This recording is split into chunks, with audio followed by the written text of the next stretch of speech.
او لوگوں آج ہم تک یہ دین اسلام پہنچی ہے، یوں ہی نہیں پہنچ گئی، صحابہ کرام نے بڑی بڑی قربانیاں اسی دین اسلام کے لیے پیش کی ہیں۔ میرے عزیز ساتھیوں، آج تو ہم سے مال اور دولت کی قربانی کا مطالبہ کیا جاتا ہے، آج تو ہم سے وقت کا مطالبہ کیا جاتا ہے، کچھ ٹائم کی قربانی کا مطالبہ کیا جاتا ہے، ہم تو اپنے وقت کی قربانی بھی نہیں دے سکتے، لیکن صحابہ کرام اسی دین کے لیے اپنے مال کو بھی لٹایا کرتے تھے، اپنے مال و دولت کو اسی دین کی سربلندی کے لیے خرچ کیا کرتے تھے۔ عمر فاروق کہتے ہیں کہ میں ابو بکر صدیق رضی اللہ تعالی عنہ سے کبھی بھی نیکیوں میں آگے نہیں بڑھ سکتا،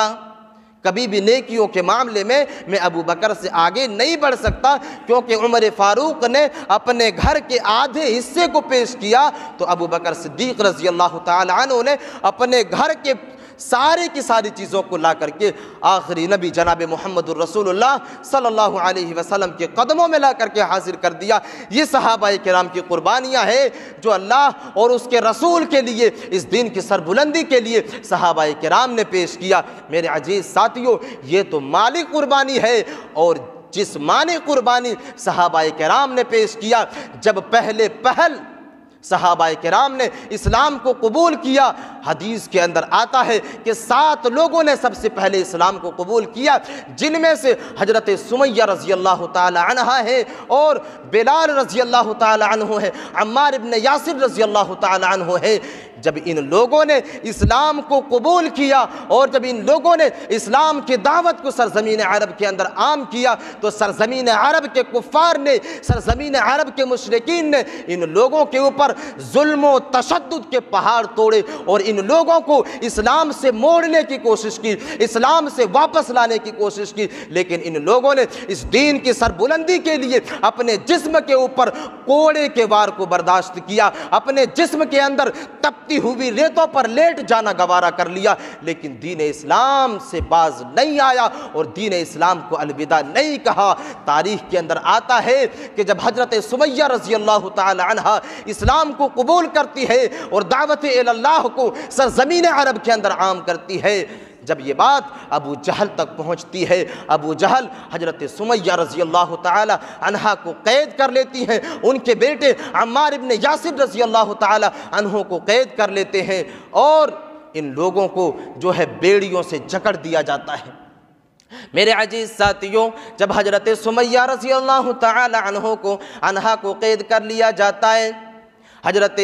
سمیہ رضی اللہ تعالی عنہ کو ابو جہل قید کر لیتا ہے، اور حضرت سمیہ رضی اللہ تعالی عنہ سے کہا جاتا ہے کہ اے عورت، اگر تو چاہتی ہے، اے سمیہ اگر تو چاہتی ہے کہ تمہیں ظلم و تشدد کے تمہارے اوپر پہاڑ نہ توڑے جائیں، تمہارے اوپر ظلم نہ کیے جائیں، تمہارے اوپر کوڑے کو نہ برسائے جائیں، اے سمیہ اگر تو چاہتی ہے کہ تمہارے بیٹے کے سامنے تمہیں برہنہ نہ کیا جائے، تمہیں ننگا نہ کیا جائے، تمہارے جسم سے کپڑے کو نہ اتارا جائے، اے سمیہ اگر تم یہ چاہتے ہو تو فوراً اسلام سے پھر جاؤ، اللہ تبارک و تعالیٰ کی گواہی دینے سے انکار کر دو، آخری نبی جناب محمد الرسول اللہ صلی اللہ علیہ وسلم کے کلمے کو پڑھنے سے انکار کر دو۔ لیکن حضرت سمیہ رضی اللہ تعالی عنہ اس طرح ایمان کو لاتی ہیں، اس طرح اللہ تبارک و تعالیٰ کے اوپر ایمان کو لاتی ہیں کہ ابو جہل ان کے اوپر جو ہے ظلم و تشدد کے پہاڑ کو بھی توڑتا ہے اور اس کو برہنہ بھی کر دیتا ہے، لیکن حضرت سمیہ رضی اللہ تعالی عنہ ایمان سے نہیں پھرتی ہے اور دین اسلام کو الوداع نہیں کہتی ہے۔ حضرت سمیہ رضی اللہ تعالی عنہ اسلام کے اوپر ڈٹی ہوئی رہتی ہے اور اسلام کو الوداع نہیں کہتی ہے، اپنے ساری کی ساری ظلم کو صحیح اور برداشت بھی کیا اور اللہ تبارک و تعالیٰ کی وحدانیت کی گواہی دیتی رہی، اللہ تبارک و تعالیٰ کی ربوبیت کی گواہی دیتی رہی۔ اسی طرح حضرت بلال رضی اللہ تعالی عنہ ہے، انہوں نے بھی کافروں اور مشرکوں کے ظلم کو برداشت کیا، ان کے اوپر بھی ظلم و تشدد کے پہاڑ توڑے گئے، ان کے اوپر بھی جو ہے ظلم و تشدد کے پہاڑ توڑے گئے، لیکن حضرت بلال رضی اللہ تعالی عنہ نے اسلام کو چھوڑنا گوارا نہیں کیا۔ تاریخ کے اندر آتا ہے کہ جب حضرت بلال رضی اللہ تعالی عنہ اسلام کو قبول کرتے ہیں، جب اللہ تبارک و تعالیٰ کے اوپر ایمان کو لاتے ہیں، آخری نبی جناب محمد الرسول اللہ صلی اللہ علیہ وسلم وسلم کے کلمے کو جو ہے پڑھتے ہیں اور کلمہ لا الہ الا اللہ کا اقرار کرتے ہیں۔ حضرت بلال رضی اللہ تعالی عنہ کی دعوت اور قبول اسلام کی جو ہے خبر امیہ بن خلف تک پہنچ جاتی ہے۔ امیہ بن خلف حضرت بلال رضی اللہ تعالی عنہ کو قید کر لیتے ہیں اور انہیں تپتی ہوئی ریتوں کے اوپر لٹا دیا جاتا ہے اور ان کے سینے کے اوپر ایک بھاری چٹان کو رکھ دیا جاتا ہے، پتھر کو رکھ دیا جاتا ہے اور حضرت بلال رضی اللہ تعالی عنہ سے کہا جاتا ہے کہ اے بلال، اگر تو چاہتا ہے کہ تجھے چھوڑ دیا جائے، اگر تو چاہتا ہے کہ تمہیں اس سزا سے بری کر دیا جائے، تمہیں چھوڑ دیا جائے، تو تم اسلام سے پھر جاؤ اور کلمہ لا الہ الا اللہ کے اقرار سے باز آ جاؤ۔ لیکن حضرت بلال رضی اللہ تعالی عنہ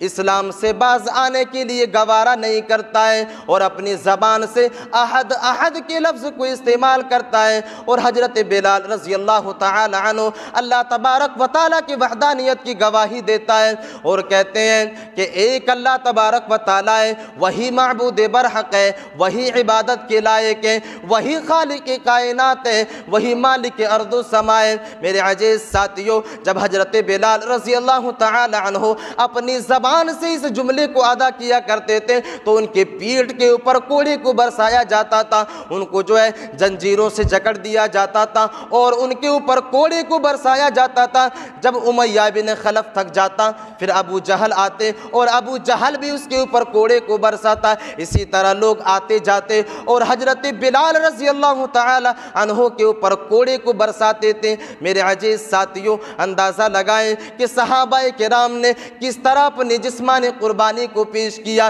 اس دین اسلام کی سربلندی کے لیے صحابہ کرام نے کتنی تکلیفوں کو برداشت کیا۔ حدیث کے اندر آتا ہے کہ جب رات کے وقت حضرت بلال رضی اللہ تعالی عنہ کے جسم کے اوپر کوڑے کو برسایا جاتا تھا، رات کے وقت اس کے اوپر کوڑے کو برساتا تو جو زخم اس کے جسم کے اوپر ہوتا تھا، صبح اسی سائیڈ سے اسے زمین کے اوپر اور تپتی ہوئی ریتوں کے اوپر لٹایا جاتا تھا۔ میرے عزیز ساتھیوں، اندازہ لگائیں کہ جسم کے اوپر زخم ہے اور اسی زخم کے سائیڈ سے اسے جسم کے اوپر لٹایا جا رہا ہے اور جسم کے اوپر جو ہے زخم کے سائیڈ سے لٹانے کے بعد، تپتی ہوئی ریتوں کے اوپر لٹانے کے بعد اس کے جسم کے اوپر، اس کے سینے کے اوپر ایک بھاری چٹان کو رکھ دیا جاتا تھا تاکہ وہ ہل نہ سکے اور اس کے جسم کے اوپر جو ہے اس کی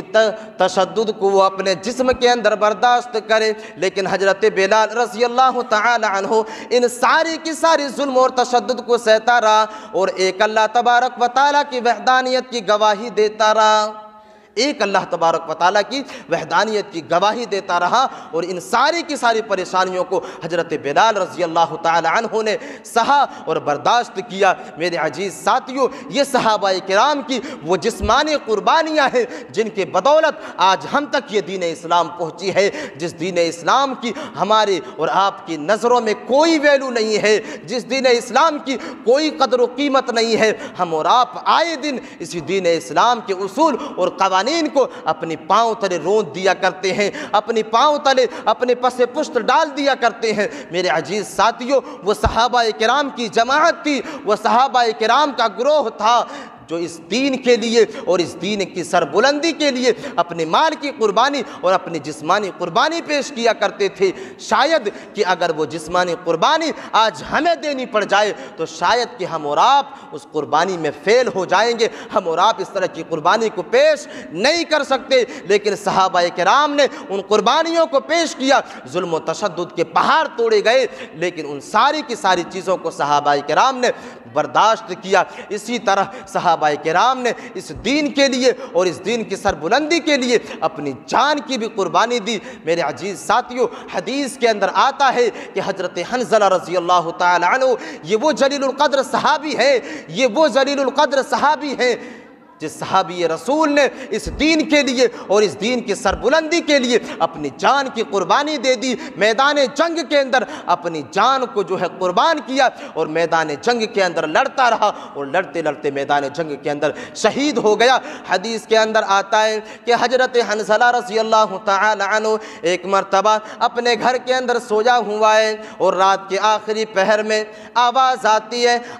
رات کے آخری پہر میں آواز دینے والا آواز دیتا ہے کہ کون ہے وہ مرد مجاہد جو اللہ تبارک و تعالیٰ کی دین کے لیے، اللہ تبارک و تعالیٰ کی دین کی سربلندی کے لیے میدان جنگ کے لیے نکلتا ہے، میدان جنگ کی طرف نکلتا ہے، کون ہے وہ مرد مجاہد؟ حضرت حنظلہ رضی اللہ تعالی عنہ کے کانوں سے یہ آیت کریمہ ٹکراتی ہے اور فوراً حضرت حنظلہ رضی اللہ تعالی عنہ اٹھ کے بیٹھ جاتے ہیں اور فوراً تلوار کو لیتے ہیں اور میدان جنگ کے اندر نکل جاتے ہیں۔ میرے عزیز ساتھیوں، حدیث کے اندر آتا ہے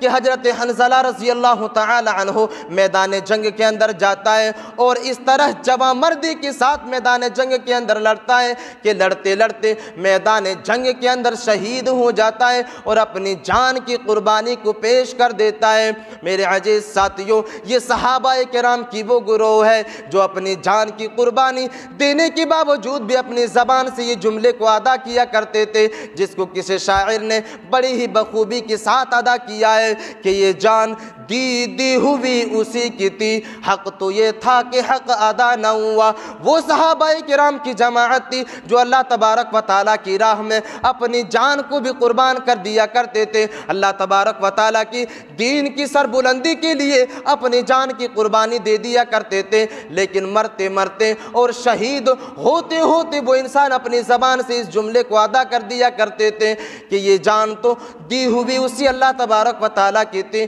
لیکن جو حق تھا ہم نے اس حق کو ادا نہ کر سکا۔ میرے عزیز ساتھیوں، حضرت حنظلہ رضی اللہ تعالی عنہ میدان جنگ کے اندر لڑتے لڑتے شہید ہو جاتے ہیں، میدان جنگ کے اندر لڑتے لڑتے شہید ہو جاتے ہیں۔ یہ صحابہ کرام کی جماعت ہے جو اپنی جان کی قربانیوں کو اس دین کی سربلندی کے لیے پیش کیا کرتے تھے اور اللہ تبارک و تعالیٰ کی خوشنودی کے لیے اپنی جان کو بھی اس دین کے لیے قربان کر دیا کرتے تھے۔ یہی وجہ ہے کہ اللہ تبارک و تعالیٰ نے صحابہ کرام کے ایمان کو معیار مطلق قرار دیا ہے اور اللہ تبارک و تعالیٰ نے کامیابی کے لیے معیار بنایا ہے کہ اگر ایک انسان کامیابی چاہتا ہے تو وہ انسان انہیں صحابہ کرام کی طرح ایمان کو لے کر کے آئے۔ میرے عزیز ساتھیوں، حدیث کے اندر اور ایک صحابی رسول کا واقعہ آتا ہے، حضرت ابو طلحہ انصاری رضی اللہ تعالی عنہ کے تعلق سے۔ ایک مرتبہ یہ مسجد نبوی کے اندر جاتے ہیں، حضرت ابو طلحہ انصاری رضی اللہ تعالی عنہ مسجد نبوی کے اندر جاتے ہیں اور وہاں پر اس آیت کریمہ کو پڑھتے ہیں، انفروا خفافا وثقالا وجاہدوا باموالکم وانفسکم فی سبیل اللہ۔ حضرت ابو طلحہ انصاری رضی اللہ تعالی عنہ جب اس آیت کریمہ کو پڑھتے ہیں یا اس آیت کریمہ کو سنتے ہیں، فوراً اپنے گھر کے اندر جاتے ہیں اور اپنے بیٹوں سے کہتے ہیں کہ اے میرے بیٹوں، میرے لیے جنگ کی تیاری کرو، میں میدان جنگ کے لیے نکلنا چاہتا ہوں۔ میرے عزیز ساتھیوں، اس حدیث کے اوپر اندازہ لگائیں، اس حدیث کے اوپر غور و فکر کرنے کی کوشش کریں۔ یہ وہ حنظلہ رضی اللہ، یہ وہ ابو طلحہ انصاری رضی اللہ تعالی عنہ ہے جن کی عمر بڑھاپے کی دہلیج تک پہنچ چکی ہے، جن کی عمر جو ہے بڑھاپے کی دہلیج تک پہنچ چکی ہے، ان کی آنکھوں سے بینائی بھی ختم ہو چکی ہے اور بالکل کمزور ہو چکے ہیں، ان کی کمر جو ہے وہ بالکل جھک چکی ہے۔ یہ وہ صحابی رسول ہیں اور اپنے بیٹوں سے کہتے ہیں کہ اے میرے بیٹوں، میں نے ایک آیت کریمہ کو سنا جس آیت کریمہ کے اندر اللہ تبارک و تعالیٰ کہہ رہا ہے، انفروا خفافا وثقالا وجاہدوا باموالکم، اے لوگو تم میدان جنگ کے اندر نکلو، اے لوگو تم میدان جنگ کی طرف جاؤ، چاہے تم کسی بھی حالت میں بھی ہو۔ اے میرے بیٹو، تم میرے لیے جہاد کی تیاری کرو، اے میرے بیٹو میں میدان جنگ کے لیے نکلنا چاہتا ہوں، تم میدان جنگ کی تیاری کرو۔ میرے عزیز ساتھیوں، حضرت ابو طلحہ انصاری رضی اللہ تعالی عنہ جب اپنے بیٹوں سے اس جملے کو کہتے ہیں، ان کے بیٹے جواب دیتے ہیں، اے ابو جان، آپ تو کمزور ہو چکے ہیں،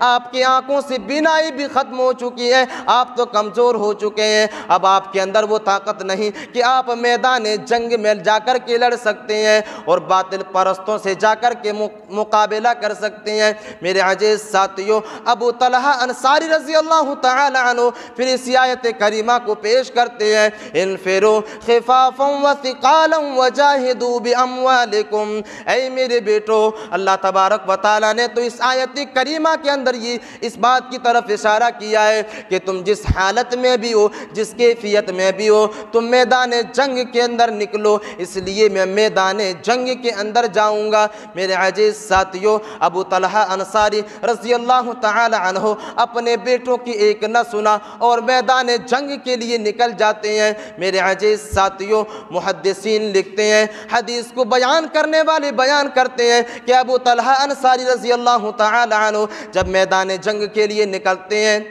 تو انہیں ایک دریا کو پار کر کے اس پار جا کر کے میدان جنگ میں شریک ہونا تھا۔ اتنے میں وہ ایک کشتی کے اوپر سوار ہوتے ہیں اور اللہ تبارک و تعالیٰ کی طرف سے یہ حکم ہو جاتا ہے کہ ابو طلحہ کے جسم سے روح کو نکال لیا جائے۔ میرے عزیز ساتھیوں، حدیث بیان کرنے والے بیان کرتے ہیں کہ ابو طلحہ انصاری رضی اللہ تعالی عنہ اسی کشتی کے اندر ہی انتقال کر جاتے ہیں، مر جاتے ہیں۔ میرے عزیز ساتھیوں، اندازہ لگائیں کہ صحابہ کرام کس طرح اللہ تبارک و تعالیٰ کے دین کی سربلندی کے لیے اپنی جان کی قربانیاں دیا کرتے تھے۔ ایک انسان بڑھاپے کے عالم میں ہے، ایک انسان کی آنکھوں میں بینائی نہیں ہے، ایک انسان بالکل کمزور ہو چکا ہے۔ ان کے بیٹے بھی کہتے ہیں، اے میرے ابو جان، آپ نے تو نبی اکرم جناب محمد رسول اللہ صلی اللہ علیہ وسلم کے دور میں میدان جنگ میں حصہ لیا، آپ نے عمر فاروق رضی اللہ تعالی عنہ کے دور میں بھی آپ نے جنگ کی طرف جو ہے حصہ لیا،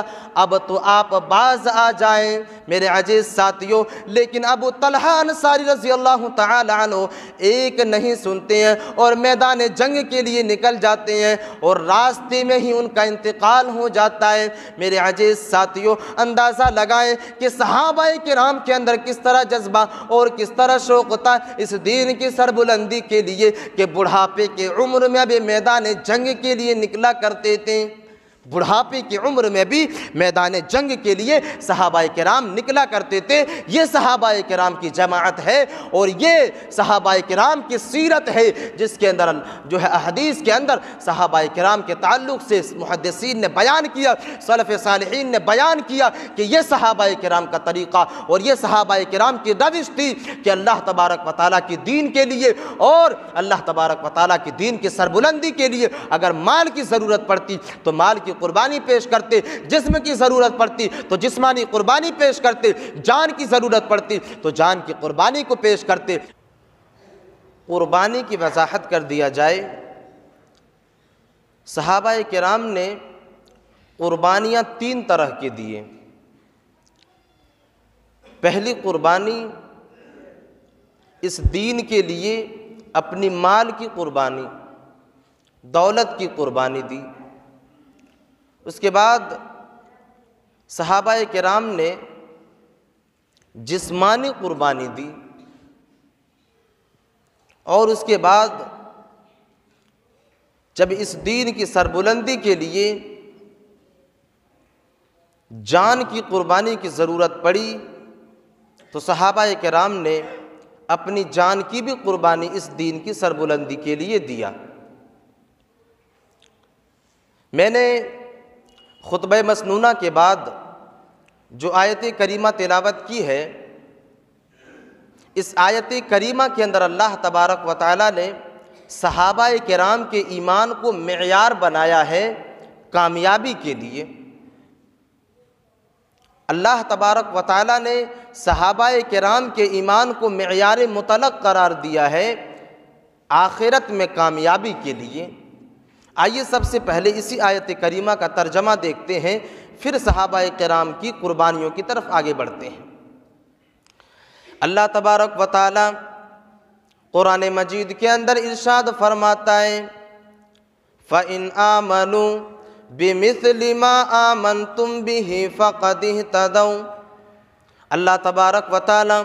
دنیا والے انسانوں سے کہہ رہا ہے دنیا والے انسانوں کو میسج دے رہا ہے کہ اے لوگوں، اگر تم آخرت میں کامیابی حاصل کرنا چاہتے ہو، اے لوگوں اگر تم کل قیامت کے دن ہدایت یافتہ ہونا چاہتے ہو، تو تمہارا ایمان انہی صحابہ کرام کی طرح ہونی چاہیے۔ اللہ تبارک و تعالیٰ کہہ رہا ہے فَإِنْ آمَنُوا بِمِثْلِ مَا آمَنْتُمْ بِهِ فَقَدِ اهْتَدَوْا، تمہارا ایمان اسی صحابہ کرام کے ایمان کی طرح ہونی چاہیے جس طرح کا ایمان صحابہ کرام نے اس دنیا کے اندر لا کر کے دکھایا، تمہارا بھی ایمان اسی طرح ہونا چاہیے، تب جا کر کے تم اس دنیا کے اندر بھی کامیابی حاصل کر سکتے ہو اور آخرت میں بھی کامیابی حاصل کر سکتے ہو۔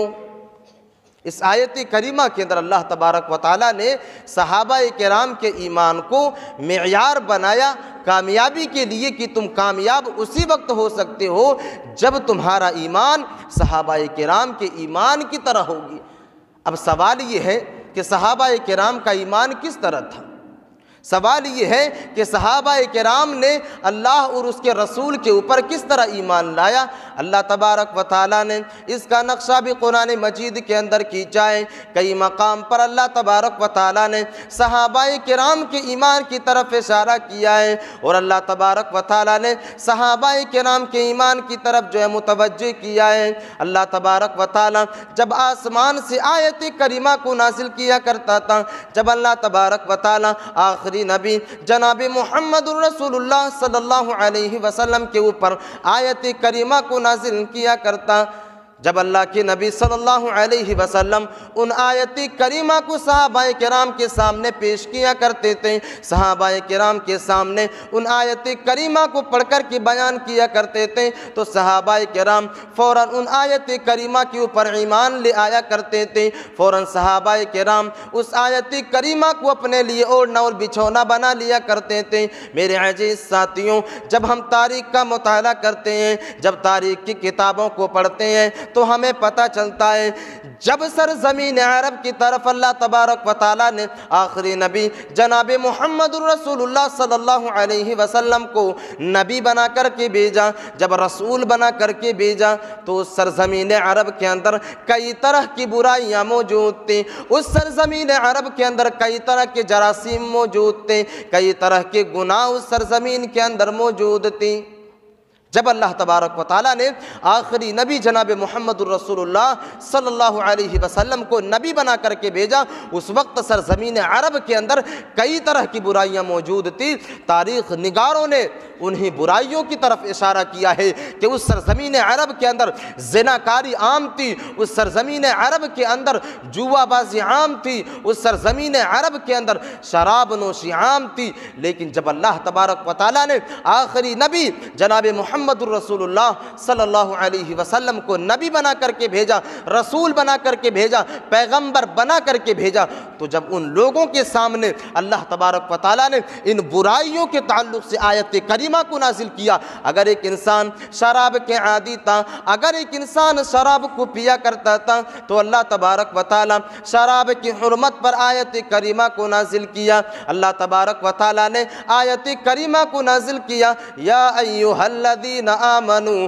انما الخمر والمیسر والانصاب والازلام، اے لوگوں اللہ تبارک و تعالیٰ نے تمہارے اوپر شراب کو حرام کر دیا ہے، اللہ تبارک و تعالیٰ نے تمہارے اوپر شراب کو نجس قرار دے دیا ہے۔ جیسے ہی صحابہ کرام یا سرزمین عرب کے لوگوں تک یہ آیت کریمہ پہنچتی ہے، فوراً سرزمین عرب کے لوگ شراب کو الوداع کہہ دیتے ہیں۔ تاریخ نگار بیان کرتے ہیں، تاریخ لکھنے والے لکھتے ہیں کہ سرزمین عرب کے اندر لوگ اس طرح شراب کو پیا کرتے تھے، لوگ اس طرح شراب کے عادی ہو چکے تھے کہ سرزمین عرب کے اندر جب لوگ کھانے کے لیے بیٹھا کرتے تھے، جب کھانے کے سامان کو لے کر کے اپنے سامنے بیٹھا کرتے تھے، تو پانی کی جگہ شراب کی بوتلوں کو لے کر کے بیٹھا کرتے تھے۔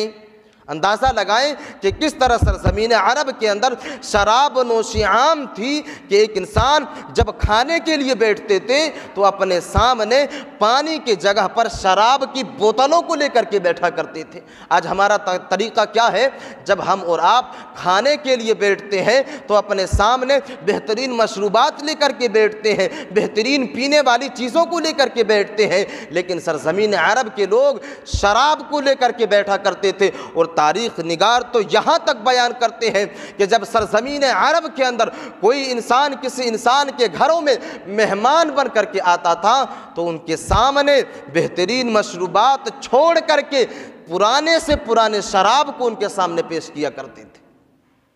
میرے عزیز ساتھیوں،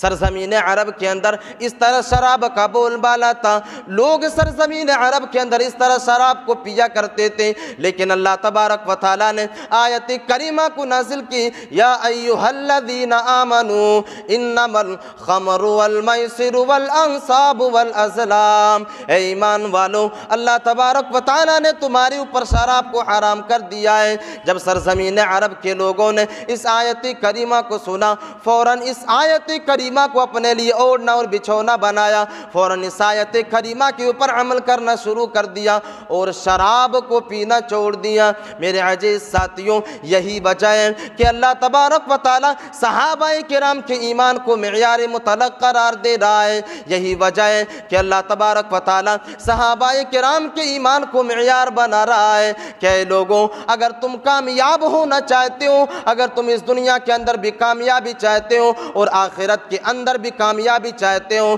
تو تمہارا ایمان اس طرح ہونا چاہیے کہ جیسے ہی تم تک کوئی آیت کریمہ پہنچ جائے، جیسے ہی تم تک کوئی احادیث پہنچے، فوراً اس آیت کریمہ کے اوپر عمل کرو، فوراً اس حدیث کے اوپر عمل کرنا شروع کر دو اور اس حدیث کو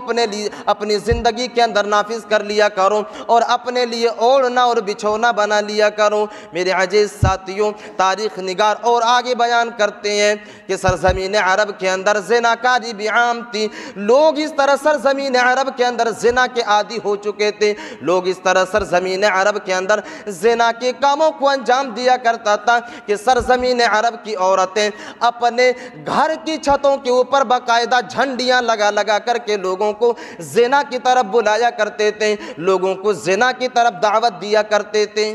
اندازہ لگائیں کہ زنا کاری سرزمین عرب کے اندر کس طرح عام تھی۔ یہ ساری کی ساری باتیں سیرت النبی صلی اللہ علیہ وسلم کے تعلق سے ہے کہ سرزمین عرب کے اندر کس طرح یہ برائیاں موجود تھی۔ آج اپنے سماج اور معاشرے کا جائزہ لے لیں کہ آج ہمارے سماج کے اندر یہ برائیاں موجود نہیں ہے، آج ہمارے سماج کے اندر یہ ساری کی ساری وبائیں موجود ہے اور ان وباؤں کے اوپر آیت کریمہ بھی موجود ہے، احادیث بھی موجود ہے، لیکن کیا مجال کہ ہم آیت کریمہ کے اوپر عمل کر لیں، کیا مجال کہ ہم احادیث کے اوپر عمل کر لیں۔ تاریخ نگار بیان کرتے ہیں کہ سرزمین عرب کے اندر سرزمین عرب کی عورتیں اپنے گھر کی چھتوں کے اوپر باقاعدہ جھنڈیوں کو لگا دیا کرتے تھے اور لوگوں کو زنا کی طرف بلایا کرتے تھے، لوگوں کو دعوت دیا کرتے تھے کہ اے لوگوں، اے نوجوانوں، آؤ تم اس جگہ پر اور اپنے جنسی خواہشات کو پورا کرو، یہ جگہ تمہارے لیے سیف ہے، یہ جگہ تمہارے لیے سیف ہے،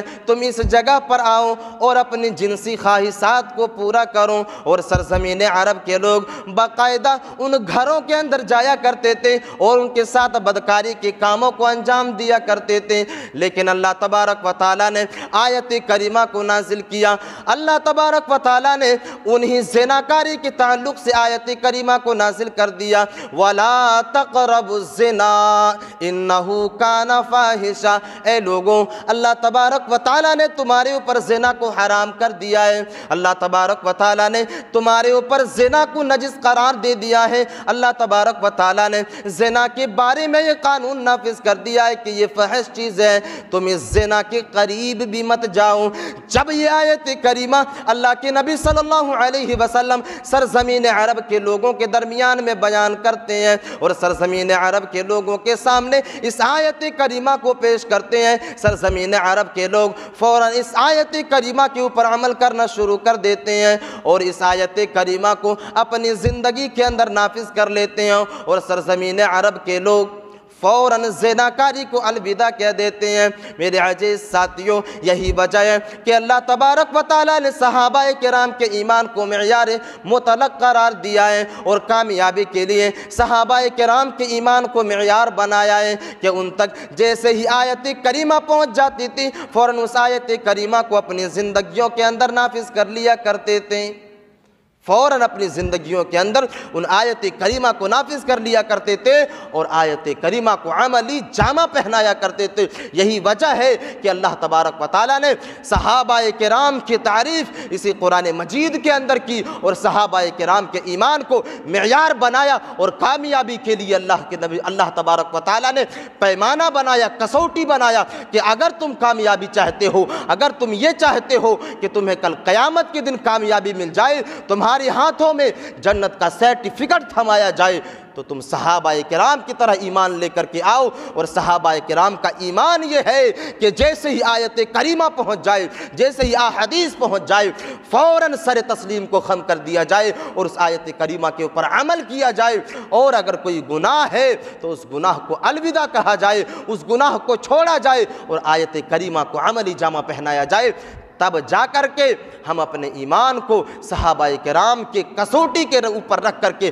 ہم پرکھ سکتے ہیں، اور اپنے آپ سے یہ دعویٰ کر سکتے ہیں کہ ہم صحیح معنوں میں مسلمان ہیں، ہم صحیح معنوں میں مومن ہیں۔ میرے عزیز ساتھیوں، کتنے ایسے انسان ہیں ہمارے سماج اور معاشرے کے اندر، آیت کریمہ بھی ہے، احادیث بھی ہے، لیکن ایک انسان جاننے کے باوجود بھی ان چیزوں کے اوپر عمل کرنے کے لیے تیار نہیں ہے۔ ایک صفت تو یہ ہے کہ وہ آیت کریمہ کے اوپر عمل کیا کرتے تھے اور احادیث کے اوپر عمل کیا کرتے تھے، اور دوسری صفت صحابہ کرام کی یہ ہے کہ اس دین اسلام کے لیے صحابہ کرام نے اپنی مال کی قربانی دی ہے، صحابہ کرام نے اس دین اسلام کے لیے اپنی جسمانی قربانی بھی دی ہے، اپنی جان کی بھی قربانی دی ہے اسی دین اسلام کی سربلندی کے لیے۔ یہی وجہ ہے کہ اللہ تبارک و تعالیٰ نے صحابہ کرام کے ایمان کو معیار بنایا اور معیار مطلق قرار دیا کہ صحابہ کرام نے دین اسلام کے لیے یہ قربانیاں ادا کی۔ میرے عزیز ساتھیوں، صحابہ کرام کی قربانیوں کا سلسلہ یہاں سے شروع ہوتا ہے۔ اللہ کے نبی صلی اللہ علیہ وسلم ایک مرتبہ صحابہ کرام سے کہتے ہیں، ایک مرتبہ صحابہ کرام سے یہ اپیل کرتے ہیں، اور اللہ کے نبی صلی اللہ علیہ وسلم صحابہ کرام کے درمیان میں یہ اعلان کرتے ہیں کہ اے میرے صحابہ کی جماعت، اللہ تبارک و تعالیٰ کی راہ میں صدقہ کیا کرو۔ امرنا رسول اللہ صلی اللہ علیہ وسلم ان نتصدق، اللہ تبارک و تعالیٰ کی راہ میں تم صدقہ کیا کرو۔ اے میرے صحابیوں کی جماعت، تم اللہ تبارک و تعالیٰ کی راہ میں اپنی مال کو خرچ کیا کرو، اپنی دولتوں کی قربانی دیا کرو۔ میرے عزیز ساتھیوں، حضرت عمر فاروق رضی اللہ تعالی عنہ اللہ کے نبی صلی اللہ علیہ وسلم کے سامنے موجود ہیں۔ اللہ کے نبی صلی اللہ علیہ وسلم جیسے ہی اعلان کرتے ہیں، حضرت عمر فاروق رضی اللہ تعالی عنہ اپنے دل کے اندر سوچتے ہیں کہ آج ہمارے پاس موقع ہے۔ اللہ کے نبی صلی اللہ علیہ وسلم صدقہ کا مطالبہ کر رہے ہیں، اللہ تبارک و تعالیٰ کی راہ میں دولتوں کو خرچ کرنے کا حکم دے رہے ہیں۔ آج تو ہمارے پاس دولت ہے، آج تو ہمارے پاس مال ہے، ہم حضرت ابو بکر صدیق رضی اللہ تعالی عنہ سے آگے نکل جائیں گے۔ آج ہم اتنی دولت کو اللہ تبارک و تعالیٰ کی راہ میں خرچ کریں گے کہ آج ہم حضرت ابو بکر صدیق رضی اللہ تعالی عنہ سے آگے نکل جائیں گے۔ حضرت عمر فاروق رضی اللہ تعالی عنہ نے سوچا کہ آج ہم، حضرت عمر فاروق رضی اللہ تعالی عنہ کہتے ہیں کہ آج میں ابو بکر رضی اللہ تعالی عنہ سے آگے نکل جاؤں گا، اور اللہ کے نبی صلی اللہ علیہ وسلم کے اس اعلان پر اپنے گھر کے اندر جاتے ہیں، اور جتنی دولتیں تھی حضرت عمر فاروق رضی اللہ تعالی عنہ کے پاس، اپنے گھر کے کل کائنات کو دو حصوں میں تقسیم کرتے ہیں اور اللہ کے نبی صلی اللہ علیہ وسلم کے سامنے حاضر کر دیتے ہیں، اللہ کے نبی صلی اللہ علیہ وسلم کے سامنے پیش کر دیتے ہیں، اور اللہ کے نبی صلی اللہ علیہ وسلم سے کہتے ہیں کہ اللہ کے نبی صلی اللہ علیہ وسلم، یہ میں نے اللہ تبارک و تعالیٰ کی راہ میں اپنی دولت کی قربانی پیش کی ہے۔ اے میرے نبی، یہ میں نے اللہ تبارک و تعالیٰ کی راہ میں صدقہ کیا ہے۔ اللہ کے نبی صلی اللہ علیہ وسلم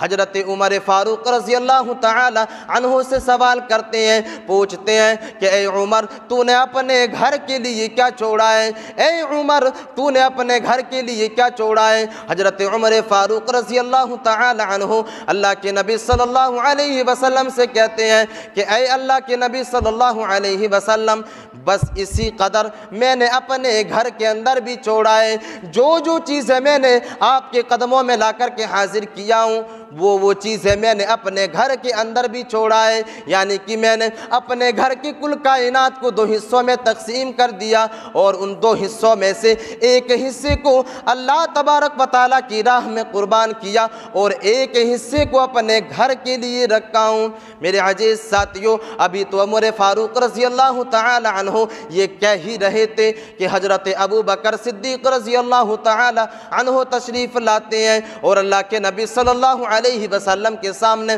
اپنے مال کے نذرانے کو پیش کرتے ہیں، اپنے دولتوں کو پیش کرتے ہیں۔ اللہ کے نبی صلی اللہ علیہ وسلم عمر فاروق رضی اللہ تعالی عنہ کے بعد ابو بکر صدیق رضی اللہ تعالی عنہ سے سوال کرتے ہیں، پوچھتے ہیں کہ اے ابو بکر تو نے اپنے گھر کے لیے کیا چھوڑا ہے؟ اے ابو بکر تو نے اپنے گھر کے لیے کیا چھوڑا ہے؟ اپنے ماں باپ کے لیے کیا چھوڑا ہے؟ اپنے پریوار والوں کے لیے کیا چھوڑا ہے؟ ابو بکر صدیق رضی اللہ تعالی عنہ کہتے ہیں کہ اے میرے نبی، میں نے اپنے گھر کے اندر اللہ اور اس کے رسول کو چھوڑا ہے۔ گھر کے اندر جتنی بھی چیزیں تھیں اے میرے نبی، میں نے ساری کی ساری چیزوں کو آپ کے قدموں میں لا کر کے حاضر کر دیا ہے۔ اے میرے نبی، میرے گھر کے اندر جتنی دولتیں تھیں ساری کی ساری دولتوں کو اٹھا کر کے میں نے آپ کے قدموں میں حاضر کر دیا۔ اے میرے نبی، میں نے تو اپنے گھر کے اندر صرف اللہ اور اس کے رسول کو چھوڑا ہے۔ میرے عزیز ساتھیوں،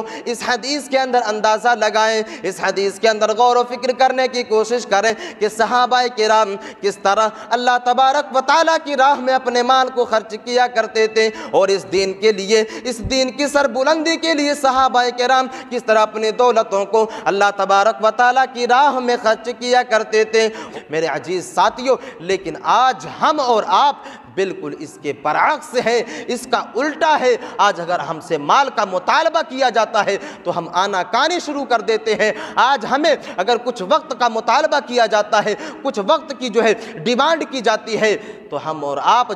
اپنے وقت کی بھی قربانی نہیں دے سکتے، جان کی قربانی تو دور کی بات ہے۔ میرے عزیز ساتھیوں، انہی لوگوں، ہم جیسے لوگوں کے بارے میں اللہ تبارک و تعالیٰ نے قرآن مجید کے اندر نقشہ یوں کھینچا ہے، وَلَقَدْ ذَرَأْنَا لِجَهَنَّمَ كَثِيرًا مِنَ الْجِنِّ وَالْإِنسِ لَهُمْ قُلُوبٌ لَا يَفْقَهُونَ بِهَا۔ اللہ تبارک و تعالیٰ ہم جیسے لوگوں کے بارے میں اس آیت کریمہ کے اندر نقشہ کھینچ رہا ہے، وَلَقَدْ ذَرَأْنَا لِجَهَنَّمَ كَثِيرًا مِنَ الْجِنِّ وَالْإِنسِ، بے شک میں نے بہت سے انسانوں کو اور بہت سے جن کو جہنم کے لیے پیدا کیا ہے۔ اور اللہ تبارک و تعالیٰ ان جہنمی لوگوں کی سمٹمز کو بیان کر رہا ہے، کوالٹی کو بیان کر رہا ہے کہ یہ ایسے لوگ ہوں گے جن کے پاس دل تو ہوگا لیکن اپنے دل سے سمجھنے کی کوشش نہیں کرے گا۔ لہم قلوب لا یفقہون بہا، اس کے پاس دل تو ہوگا لیکن اپنے دل سے سمجھنے کی کوشش نہیں کرے گا۔ صحابہ کرام کی قربانیوں کی واقعات ان کے سامنے پیش کر دیا جائے لیکن ان کے سمجھنے کی کوشش نہیں کرے گا، اپنے دل سے اس چیز کو تسلیم کرنے کی کوشش نہیں کرے گا۔ لہم قلوب لا یفقہون بہا ولہم اعین لا یبصرون بہا ولہم آذان لا یسمعون بہا، ان لوگوں کے پاس دل تو ہے لیکن اپنے دل سے سمجھنے کی کوشش نہیں کرتا۔ ان لوگوں کے پاس آنکھ تو ہے لیکن اپنے آنکھ سے دیکھنے کی کوشش نہیں کرتا۔ ان لوگوں کے پاس کان تو ہے لیکن اپنے کان سے سننے کی کوشش نہیں کرتا۔ اللہ تبارک و تعالیٰ نے ان لوگوں کا تذکرہ کیا جن کے پاس آیت کریمہ پیش کی جاتی ہے، احادیث پیش کی جاتی ہے لیکن اپنے دل سے سمجھنے کی کوشش نہیں کرتا، اپنی آنکھوں سے علم حاصل کرنے کی کوشش نہیں کرتا، اپنے کانوں سے سننے کی کوشش نہیں کرتا۔ اللہ تبارک و تعالیٰ نے ایسے لوگوں کے بارے میں فرمایا اولئک کالانعام بل ہم اضل، یہ ایسے لوگ ہیں جو اس دنیا کے اندر جانوروں سے بھی بدتر ہیں، یہ ایسے لوگ ہیں جو اس دنیا کے اندر اپنی زندگی کو جانوروں کی طرح گزار رہے ہیں۔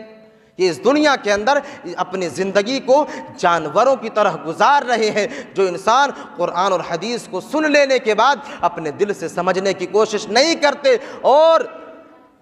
قرآن اور حدیث کو اپنی آنکھوں سے پڑھنے کی کوشش نہیں کرتے اور اپنے کان سے بھی سننے کی کوشش نہیں کرتے، اولئک کالانعام بل ہم اضل، تو یہ ایسے لوگ ہیں جو اس دنیا کے اندر اپنی زندگی کو جانوروں کی طرح گزارتے ہیں اور یہ لوگ جانوروں سے بھی بدتر ہیں، اولئک کالانعام بل ہم اضل اولئک هم الغافلون، اور یہ وہی لوگ ہیں جو اس دنیا کے اندر غفلت بھری زندگی کو گزار رہے ہیں۔ میرے عزیز ساتھیوں، تو یہ صحابہ کرام کی قربانیوں کے تعلق سے کچھ باتیں تھیں جو میں نے آپ لوگوں کے سامنے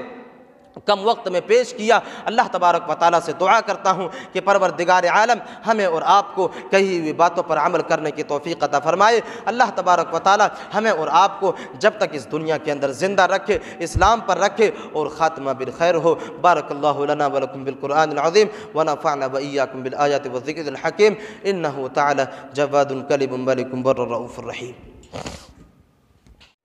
نحمده ونستعينه ونستغفره ونعوذ بالله من شرور أنفسنا ومن سيئات أعمالنا، من يهده الله فلا مضل له ومن يضلله فلا هادي له، وأشهد أن لا إله إلا الله وحده لا شريك له،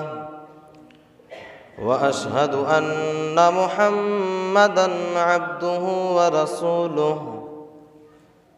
أما بعد فإن خير الحديث كتاب الله، وخير الهدي هدي محمد صلى الله عليه وسلم، وشر الأمور محدثاتها وكل محدثة بدعة وكل بدعة ضلالة وكل ضلالة في النار۔ أعوذ بالله من الشيطان الرجيم، بسم الله الرحمن الرحيم۔ يا أيها الذين آمنوا اتقوا الله حق تقاته ولا تموتن إلا وأنتم مسلمون۔ يا أيها الناس اتقوا ربكم الذي خلقكم من نفس واحدة وخلق منها زوجها وبث منهما رجالا كثيرا ونساء، واتقوا الله الذي تساءلون به والأرحام، إن الله كان عليكم رقيبا۔ يا أيها الذين آمنوا اتقوا الله وقولوا قولا سديدا يصلح لكم أعمالكم ويغفر لكم ذنوبكم، ومن يطع الله ورسوله فقد فاز فوزا عظيما۔ فقد قال الله تبارك وتعالى في كلامه المجيد والفرقان الحميد، بسم الله الرحمن الرحيم۔ فإن آمنوا بمثل ما آمنتم به فقد اهتدوا، وإن تولوا فإنما هم في شقاق، فسيكفيكهم الله وهو السميع العليم۔ رب اشرح لي صدري ويسر لي أمري واحلل عقدة من لساني يفقه قولي، رب زدني علما رب زدني علما، اللهم رب زدني علما۔